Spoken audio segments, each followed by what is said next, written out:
నీకు ముందుగా నడిచేటటువంటి వాడను, నేను ఆ మార్గము గుండా వెళ్ళేటటువంటి వాడను. ఆ మార్గము గుండా నీవు నా వెనకాల నడిచినప్పుడు ఏమవుతుంది?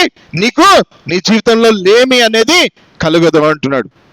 రక్షణ అనుభవంలోనికి మనం నడిచినప్పుడు, ఆ రక్షణను చేతపట్టుకొని ఆయన మార్గము గుండా మనం వెళ్ళగలిగినప్పుడు మన జీవితంలో లేమి అనేది కలుగదు. దావీదు తన జీవితంలో అదే తెలుసుకుంటూ వచ్చినాడు. అందుకనే ఈ మాటలు మాట్లాడుతున్నాడు 23వ కీర్తనలో, యెహోవా నా కాపరి, నాకు లేమి కలుగదు. నా జీవితంలో ఎన్నో శత్రు బాధలు ఎదురైనప్పటికీ, ఎన్నో హింసలు ఎదురైనప్పటికీ, ఎవరు నన్ను చంపాలని చూసినప్పటికీ, ఎటువంటి పరిస్థితిలో నేను వెళ్ళినప్పటికీ, అన్ని విషయాల్లో నీవు నాకు తోడుగా ఉండి నడిపించినటువంటి వాడవు, నీవు నాకు కాపరిగా ఉండి నడిపించినటువంటి వాడవు, నీవు నాకు అటువంటి గొప్ప కృపను నాకు ఇచ్చినటువంటి వాడవు, నా ప్రాణమును కాపాడడానికి నీ ప్రాణము పెట్టినటువంటి వాడవు అని తన జీవితంలో తెలుసుకున్నాడు గనక ఈ రోజున దావీదు మాటలు మాట్లాడుతున్నటువంటి పరిస్థితి. ఈ రోజున నీవు నేను ఇక్కడ కూర్చున్న మనము ఈ ఆలోచన కలిగి ఉన్నామా? మన జీవితంలో దేవుని కాపరత్వాన్ని కింద మనము ఉండగలుగుతున్నామా?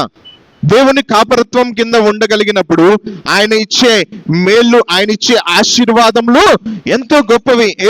ఏస్కేల్ గ్రంథంలో కూడా మనకి ఈ మాటలు కనపడుతుంటాయి. 34వ అధ్యాయము, ఏస్కేల్ గ్రంథం 34వ అధ్యాయంలో ఆయన 12వ వచనం నుంచి లేదంటే 11వ వచనం నుంచి మనం గమనించినట్లయితే, ప్రభువైన యెహోవా సెలవిచ్చినది ఏమనగా, ఇదిగో నేనే నా గొర్రెలను వెదకి వాటిని కనుగొందును. ఈ రోజున చెదిరిపోయినటువంటి స్థితిలో ఉన్నటువంటి మనలను, లేదంటే పాపపు ఊబిలో కొట్టుకొని పోతున్నటువంటి మనలను, మనము ఈ జీవితము మనకి ఇచ్చింది. ఇంత ముందు వారంలో మనం మాట్లాడుకున్నట్లు, లేదంటే పోయిన వారం అంతకు ముందు వారంలో మనం మాట్లాడుకున్నట్లుగా, మనకు ఆయన జీవంనిచ్చింది. ఎఫెసీయులకు రాసిన పత్రిక 2వ అధ్యాయంలో ఉంటుంది. ఏంటంటే మనము సత్క్రియలు చేయడానికి కదా, మనము సత్క్రియలు చేసి ఆయనతో పాటు మనము నడవడానికి, అందుకొరకు మనల్ని వెదకి రక్షించినటువంటి వాడుగా ఉండి ఉన్నాడు. ఆయన వెదకి ఇక్కడ ఏమంటున్నారు? ప్రభువైన యెహోవా సెలవిచ్చినది ఏమనగా, ఇదిగో నేనే నా గొర్రెలను వెదకి వాటిని కనుగొందును.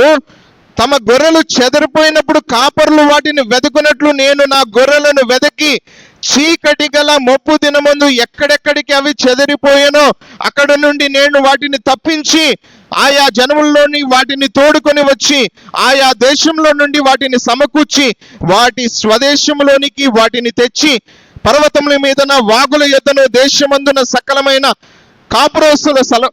కాపురపు స్థలముల యందును వాటిని మేపెదును. నేను మంచి మేతగల చోటన వాటిని మేపుదును. ఇశ్రాయేలు యొక్క ఉన్నత స్థలముల మీద వాటికి దొడ్డి ఏర్పడును. అక్కడ అవి మంచి దొడ్డిలో పండుకొను. ఇశ్రాయేలు పర్వతముల మీద బలమైన మేతగల స్థలం మీద అవి మేయును. అటువంటి గొప్ప స్థితిని మనకి ఇచ్చి ఉన్నాడు. ఆయన రక్షణ అనుభవం మనకిచ్చి, మనము మంచి మేతగల భూమిలో మనం మేయడానికి, ఈ లోకంలో ఉన్న భూమిలో మనం మేయడానికి కాదు, ఈ లోకపు ఆశల వైపు మనం మేయడానికి కాదు. ఆయన మనకు ఒక మంచి నేలను, లేదంటే ఒక మంచి స్థలాన్ని మనకి ఇచ్చినాడు. అదే ఆయన్ని ఆరాధించు స్థలము, ఆయన్ని గణపరిచేటటువంటి స్థలము. ఈ స్థలంలో మనకి మంచి మేత దొరుకుతూ ఉంటుంది. ఇటువంటి ఆ మార్గము గుండా ఆయన మనల్ని నడిపించినటువంటి వాడుగా ఉండి ఉన్నారు. ఎలాగో? ఆయన తన ప్రాణము పెట్టుట ద్వారా, ఆయన